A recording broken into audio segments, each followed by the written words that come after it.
Hello and welcome to the first lecture of the course. In this lecture, I am going to brief you about the CELPIP Reading Module. So first of all about different question types. So you have basically, four parts I can say: reading correspondence, reading to apply a diagram, reading for information and reading for viewpoints. Okay, the very first question is like practice task. It is unscored. Okay, whether you attempt it or not, it won't affect your overall scoring. Okay, you will get 1 minute.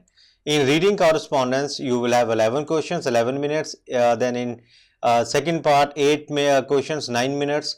Then 9 questions, 10 minutes in part 3. And finally, like you have reading for viewpoints where you get 10 questions. And overall time is like your 13 minutes. Okay, so you can also download this study pack from the official CELPIP website. Okay, the link is this one. Okay, now if you just count overall time, so like 11 plus 9, 20 plus then 30 plus 13, 43 plus 1, 44. Then why they have written the reading test takes 55 to 60 minutes. The thing is, in the exam you will get, okay, well most of the time students get, so I won't say like you may get one part 2 times. You may get like this, okay, or you may get part 4, you may get part 3, and whatever part is extra, that is what that part is not going to be checked. Okay, it will be what? It will be your unscored part. So they have clearly mentioned there may be one unscored part. You will not get to know whether the second part okay is unscored or the first one. Let's say if you have got reading for viewpoints 2 times, now you won't get to know whether the one you did okay earlier, whether that is going to be checked one or that will be unscored, and the second one is unscored or it is going to be checked. So you have to do everything the same way. You cannot think like, okay, this is the second part, you are getting a particular part for 2 times, so the second one is going to be unscored. Now this is standard in almost all the computerized testing. In unscored part, if you answer anything incorrectly, there won't be any deduction in your mark. So you have to answer all the questions with the same focus, I can say. You should not lose concentration, focus. You should think like the second one you are attempting is going to be checked one, is your main part. Second thing, let's say you have answered 31 questions correctly, but if your exam is easy, you may get 8 levels only, and if your exam is difficult, you may score 9 bands at 31. So to be on safer side, I always tell my students that you aim for 32 marks. So they have clearly mentioned the CELPIP level is calculated by the computer based on the number of points and the difficulty level of the questions. So this is how the scoring is done. Now coming on to your different parts, as I said, like there are, the very first one is like your what you say, your practice task. Whether you answer it or not, it is up to you. I am going to skip it. The very first part is what? Reading correspondence. On the left side you have the paragraph, on the right side you have the questions. Now what is your, I can't say paragraph, you have the passage. What is the passage? The passage is basically a correspondence. Someone is writing. Now in this case Adam is writing to like the concerned person. Okay, now he is writing email. Based on that email you have 6 questions, okay, standalone questions, and after that the other person is replying. Okay, so the concerned person was your Bill. Now the this Bill guy, he is replying to Adam, okay, through email only, okay, in the same mode, and you have like questions. And how you have to answer? You have to click on the drop down menu and select the correct answer. Okay, here also you have the same thing. So this is there in CELPIP reading. You have standalone questions and then you have questions in the passage or in the, like, let's say email or whatever thing is there. So someone is writing email to someone, in his based on his email there are going to be 6 questions, and then there will be reply to that email, and in that reply also there are like 5 questions. The moment this passage is there, the part 1 is there, your timer will start. That's all, guys. The second part is reading to apply a diagram, where you get 3-4 diagrams on the left side. Okay, like you can see here, we have some B and C business cards. So we have 4 diagrams, and on the right side we have the email conversation.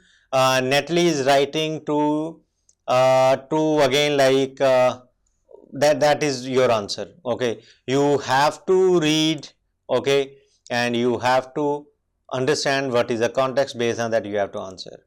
Now see, I like the dynamic and unique cards as they both dynamic and unique cards. So which one is dynamic? This one is dynamic, okay, where my cursor is, and this one is unique.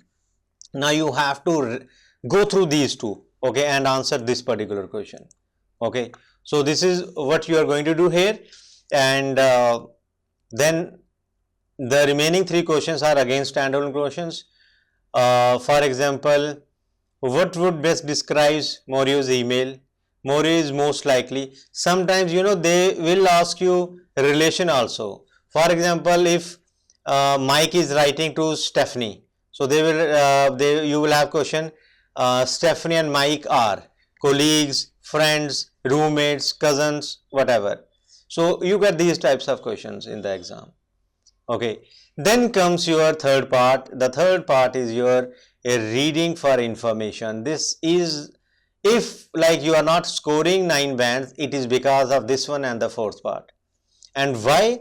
Because the thing is, here you have time constraint. The moment passage is there, your timer will start. And there is another thing, many students take CELPIP because they think like it is easy. Yes, it is easy, but IELTS reading and listening are much easier. Only IELTS writing is difficult. It's difficult to score 7 bands there. Here, like in speaking and writing, we can easily score 9+. So why it is difficult? In IELTS we are not used to complete any section within any particular time frame. Okay, we have overall 60 minutes. Whether we complete one section in 10 minutes, 15 minutes, 20 minutes, 30 minutes, it doesn't matter. Overall we are having 60 minutes. So we can plan, if we have taken more time in one section, we can cover it up in the second one. But here the problem is you are getting 9 minutes only. And here the language is bit, I can say, academic.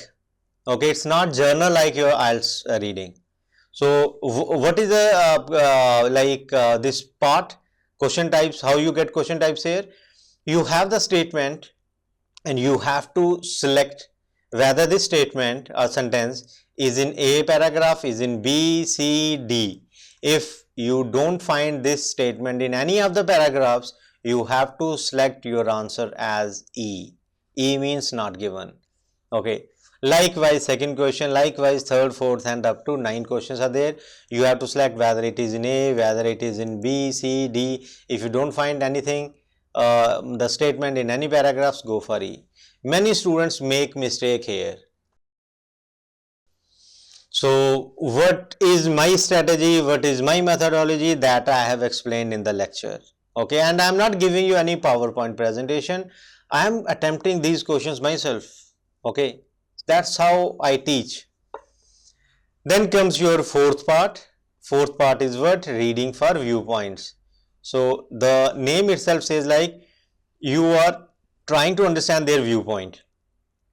So read the following article from a website.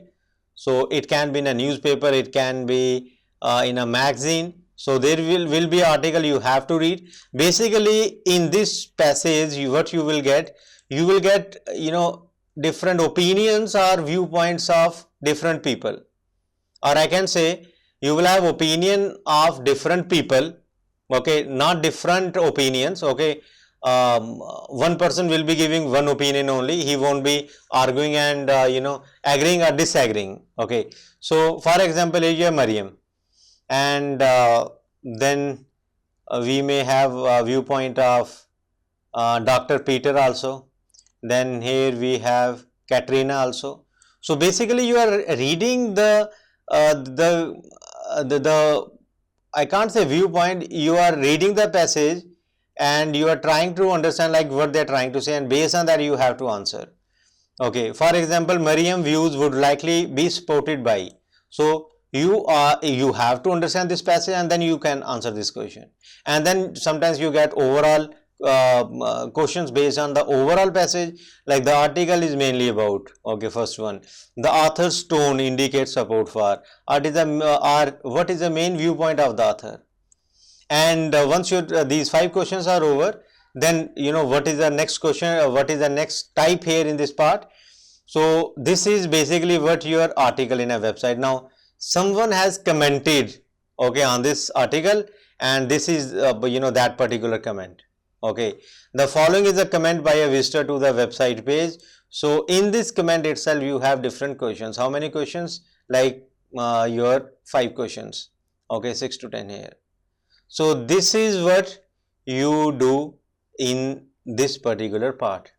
And as I said earlier, like if someone is not scoring 9 in CELPIP reading, it is because of these 2 parts, part 3 and part 4.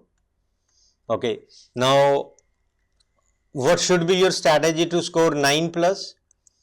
First of all, these 8 questions need to be correct only. You cannot make any mistake. Okay, worst case, 1 mistake here, so only 1 mistake here. It means you have lost 1 mark. Here maximum you can lose 2 marks, and here maximum you can lose 3. So 3 plus 2, 5 plus 1, 6. So if you have made 6 mistakes, you will be left with 32 marks. You would be safe. Okay, if you are scoring 31, then there is this thought on your head, like if it was easy, then it will be 9, otherwise it is going to be your 8 bands only. So this is what your reading module is, and how I am going to teach you all these. I am going to discuss all these parts one by one. Okay, and then at the end there will be a complete test. Okay, so you just have to watch like how I am doing it.